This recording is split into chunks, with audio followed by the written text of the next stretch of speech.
Well, hello again, everybody. Time to continue on here with Civil War II, and obviously we left the end of the last episode in quite a mess here at the end of February. Things are looking okay in the West at the moment, but obviously the big concern is out east, where I got myself in a really difficult position, and I may very well lose Irvin McDowell's command completely. You can see the situation. I've set them to a defensive posture and told them to retreat if they're attacked. But the problem is, this being winter, it makes it really hard for me to be able to quickly move anywhere. Just setting them to move back as far as Falmouth would take 2 months right now. So I'm not really sure what I'm going to do, but we're just going to have to see how it all plays out. We're going to try to consolidate these forces back in and around Washington and see if we can just resolve this issue without too much further bloodshed. In the West, I'm starting to build up these two forces. I've got McClellan here, who I'm going to kind of sit tight and try to reinforce, because we've got a decent-sized Army of Tennessee headed their direction under Albert Sidney Johnston. But hopefully we relieve the pressure on them, because we're starting to build up our force under Grant here. You can see that their power is about 1,100 now, so we're going to probably move him out fairly soon. Okay, so I'm looking around at all my units, and I've got Don Carlos Buell, who is down here in Cincinnati, and he is 3 stars, which means he can form an army. Now, historically, he was the commander of one of these armies, the Army of the Ohio, so it seems to make sense they would do that at this point in the war. So we're actually going to send him out here to, I guess, take command from where Grant is, because Grant is not able to command an army, at least not at this point. So our 3rd army is actually going to have to be under Buell. And I've got to get him to move by rail so he gets there a little faster.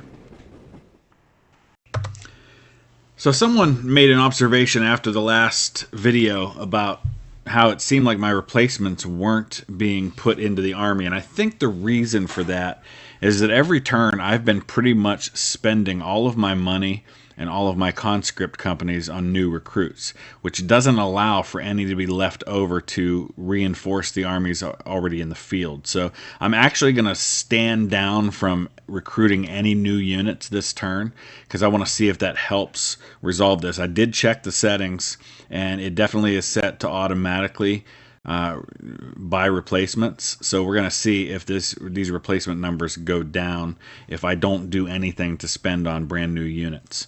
And I think I'm about ready to go with the next turn. I've done everything that I really need to do. I've got one Confederate force right here that is going to kind of have its way up in here. I don't know there's a lot I can do about that. I might be able to move this Union force. They don't have a general. I'm sending one that way. But I might be able to move them over here to counter that. And if I move them by rail, they can get there almost in time, but not quite. Maybe we'll just go as far as Somerset, because we can get to, oh yeah, see, we get to Connellsville in 2 days by rail, but then maybe we can go to Johnstown. Yeah, and then we'll have to march from there. Okay, let's hit the turn button and see what happens. There's a lot of moving parts this time around. I made a lot of moves.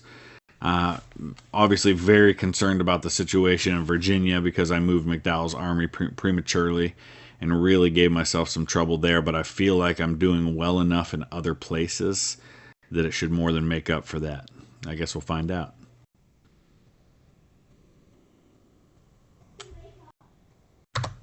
Okay, let's take a look and see what happened. You can see I pulled these guys back. There's a lot of roving bands of small Confederate units throughout western Kentucky, which makes sense. That's kind of how Kentucky was going. Lincoln issued General Order Number 2 announcing that the 4 of the division commanders were now corps commanders. So we have corps now. That's going to be huge for us to organize these armies. It says leaving, what did it say? Leaving less than 48 regiments around Washington, D.C. will cause a big morale hit.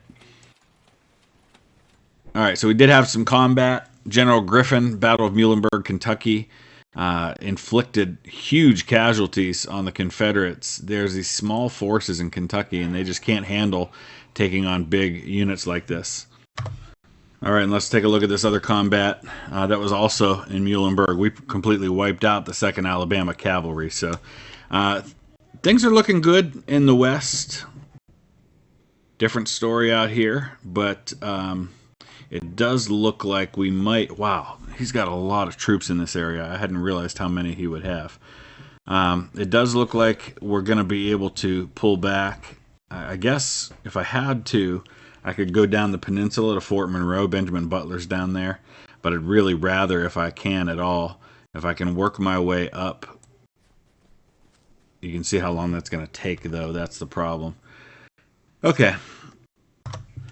Well, that's interesting. It doesn't appear it did anything, but maybe all it does is automatically assigns them. I don't know, but you can see here I can request those units, and as I click on them, obviously it spends my money, and it spent my money really fast. So we're going to need a lot of money to get all those replacements. So I've got to look at ways to raise new money. So let's go ahead into decision mode, actually into the strategic atlas, and look at the treasury. We can issue war bonds to gain $800,000. It's going to cost me 25 victory points. It's not a huge deal, honestly, right now. We could raise taxes. That does cost morale, which is something I'm a little less desirous to do. We could print paper money for another 800,000. I think those two things is what we'll do. So we'll gain a bunch of money, which should help to be able to purchase those additional replacements that I'm going to need. Okay, so we've got Buell down here. We're going to go ahead and form an army under Buell. And obviously now we have to look at who we can put in Corps Command. So we've got folks like John Pope, siege expert, unpopular, hated occupant. So let's talk about John Pope for a minute. Pope was briefly sent from the West to take command in Virginia after McClellan's failed Peninsula campaign, and he came with all kinds of bragging. He basically came out there and acted like he was the only one who knew what was going on, and he is actually somebody who was an acquaintance of President Lincoln. And there's this famous quote where somebody expressed to him their concern about Pope because Pope bragged a lot, and I think it was Shelby Foote in Ken Burns' Civil War documentary who said that Lincoln basically said, I know the popes, and yeah, they brag a lot, but I don't see any reason why a big braggart can't also be a great general. Well, he wasn't, but he got his tail kicked in at Second Bull Run and promptly, I think, was sent out to fight Indians in the West after that. Okay, so we're going to go ahead and start moving McClellan out. He is active this turn. So we're gonna move him out. We're gonna start repairing the rail, and we're gonna make our way down toward Bowling Green. See if we can take Bowling Green, Kentucky. Gonna continue to organize my armies. I have started organizing. I put a corps under General Grant out here, pretty powerful one. And you can see now he can actually support more divisions than he has. I could probably even split up some of these divisions and add additional troops to those divisions. But for now, that'll work. We've got more reinforcements on the way. So one of the things I have to keep in mind is the politics involved in these generals. So you see here, I could form Henry Halleck into an army since he has 3 stars. But if you hover over it, it says here he has less seniority than people like John C. Fremont.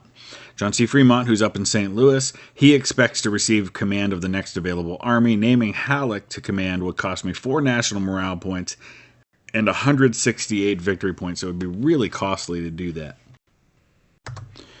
All right, so here's a major problem. You can see the estimated power of McDowell's force at this point is just 7. He's going to get completely destroyed by this army, I think. But I don't know at this point if these 29,000 men are ever going to be a part of my army again. I think that whole army may get bagged by the Confederates. All right, there was a lot of combat that turn. We're into late March now, so let's take a look. McClellan removed as commander-in-chief by President Lincoln. Not sure why. Well, yeah, I guess that is kind of what happened, and then he ends up getting placed back in charge of the army anyway a couple of times during 1862. So you can see there McDowell lost 738 men. Actually inflicted a decent amount of casualties on Beauregard considering. We're just trying to get him out of there as best we can. I don't know if it's possible. We've got Lew Wallace, who's got almost 31,000 men. and he wiped out this 3rd North Carolina Junior Reserve Regiment. We're moving Wallace over here toward eastern Virginia. We're going to try to push down and see if we can't rescue these men under Irvin McDowell. Out in Kentucky, McClellan's army wiped out another force. So really, this feels like the place that I can really do some damage to the Confederates, because they don't. This wasn't historically where there was a major army moving down, because most of the armies were operating over here closer to the Mississippi. So hopefully this is something that really throws him off as we advance down toward Bowling Green, which is the plan. 24 days to get there right now. But I'm going to kind of organize some things with this army a little bit, see if we can form some corps. I don't know if that's possible with the generals that I currently have, but we're going to give it a go. All right, so now we've got a ton of money available to us, and we're going to use that to hopefully dramatically. See, these are showing up that there's a bunch in reserve that are usable, but I don't know how we go about actually replacing them. This is artillery here.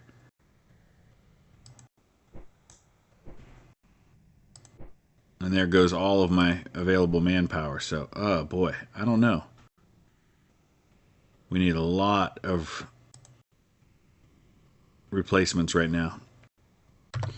Okay, so we could declare partial mobilization to gain some additional resources as far as the conscript companies go.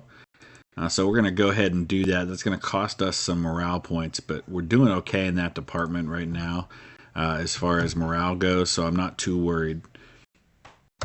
Okay, early April, and it's almost at the place where McDowell's army's been wiped out. They just fought another battle, and it went really, really badly for them.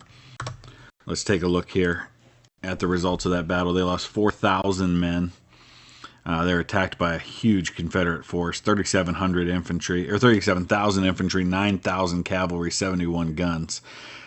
That is just such a big force for me to lose, and I'm just running out of any kind of hope that we're going to be able to break through and get to them. So it says that it's recommended that you have 10% in reserve of the number requesting it, which right now are using it. So right now I would need 112 here. I would need, I guess, 6 here, 12 here. I'm not sure it's going to be possible to get that many in these things. 42 in the cavalry, that's definitely not going to happen. So we're definitely not going to be able to meet the needs of all of our replacements, but we're going to do the best we can with that. So we're going to go ahead and make our first movements with Don Carlos Buell and his army. We've got corps under General Grant, and we're starting to form a corps under Pope. There's not much to it so far. But Grant could actually have more as well. And we're going to start moving. We're going to move down toward New Madrid, Missouri, make our way to Island number 10, and then maybe start our turn inland into western Tennessee. We want to see what happens with McClellan. I'm having a heck of a time to getting McClellan to move out of Mumfordville to go after the Army of the Mississippi down here. I shouldn't be surprised by the fact that McClellan won't move, but it is very frustrating. I get what Lincoln was talking about. Okay, so not really any combat to speak of this time around, which is a good thing. What I did was I actually pulled some of my key generals out of this force and started sending them forward so that they could move on their own, and it looks like it worked.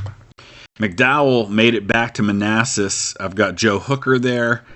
Phil Kearney was able to make it out. Cool story about Phil Kearney. I've been researching my family tree for about 20 years now. And my third great-grandfather, his name was Enoch Greenhill, when he came over from England, from Birmingham, England, in the 1840s. It was 1848. Right after he arrived in New York, he enlisted in the U.S. Army. And on his enlistment papers in New York City, the officer who signed him up was Phil Kearney. I was curious to know whether or not it was the same guy, so I did a little research, found out, yes, Phil Kearney was working as a recruitment officer in New York City at the time. So cool little family connection there. But I was able to get those generals up there. And it appears I've still got a bunch of more generals than I possibly need here compared to the number of men that are there. But it appears he's kind of opened the door for me to possibly escape. But at the very least, I was able to get my generals up there, and we'll try to do that with further commanders as well. Lew Wallace's corps, power of 1,161, was able to move down here to Falmouth, Virginia. So this is the Fredericksburg area. Falmouth's just across the Rappahannock River from Fredericksburg. Looks like we got Jeb Stuart here facing off, but very little power with Jeb Stuart. So we may be able to go ahead and move across, but I am concerned about this force up here under Theophilus Holmes, 2,100 power. So it may be that we want to just work on kind of consolidating some of these forces, but I'm going to go ahead and do a little bit more, and then I think we'll wrap up here. All right, McClellan finally moved, and it looks like he's got a pretty good advantage here against Earl Van Dorn. You can see here the power on either side, and we've got him outnumbered in all three phases. So I think we're going to go ahead and choose a balanced deployment to start.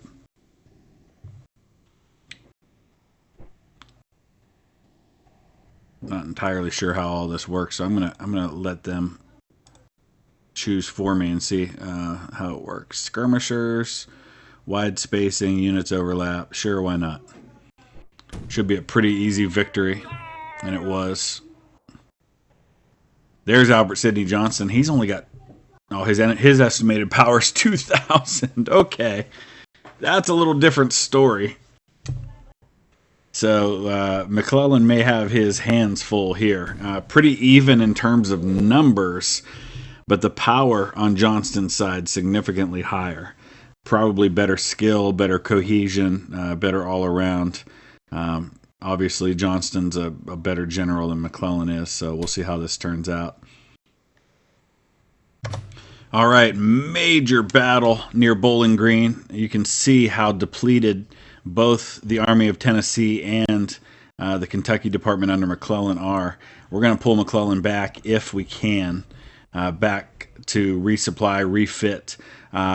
I think we probably lost those battles, but the good news is that we are depleting the enemy, and that's something that we can afford and the Confederates cannot. That's something that General Grant understood, and that's going to be the way that I operate moving forward. I'm just going to hammer the Confederates repeatedly, try to replenish those forces, and hammer them again until they have nobody left to defend. So let's take a look at the results of our combat. Here you go. See, we lost fewer men, even though we were defeated in the battle. You can see that we inflicted significant casualties on Johnston's army. There were actually two battles that were fought. Second one, this was actually the first one. This one was pretty bloody on both sides. You could probably compare that to the Battle of Shiloh, which was fought in early April of 1862 in terms of numbers. It was the bloodiest battle in American history to that point. And then there's the attack on Earl Van Dorn, whose force we drove back pretty easily. So now we want to get back to Mumfordville if we can. We want to continue to pour some more reinforcements down into that area if possible. But I'm going to wrap it up right there because, once again, I want to hear your thoughts on everything that's going on. I'm trying to figure out, I don't know if there's a way that you specifically can attach corps to an army, because if I just drag the stack over, it just merges and it basically eliminates the corps. So there's got to be another way to do that. I don't know if there's a way I can attach them or if I just move them together. I don't know how that works. So let me know if you know how that works. Use that comment section below. We'll be back again the day after tomorrow with another episode. Thanks for watching.